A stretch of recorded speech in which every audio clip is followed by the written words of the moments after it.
Добрый день, хлопчики и девчонки! Сегодня я вас познакомлю со стародавнім белорусским народным танцем мікітан. Але откажите мне на питание, что я трымаю у руках?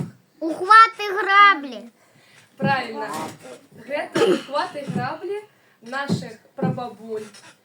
Але сегодня я вам покажу, як их використовували наши продки.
Але зараз запрошую вас потанчити.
Откажите мне на питание, чому ж наши продки гэты танец назвали заенчик? Потому что он как быка зайчик.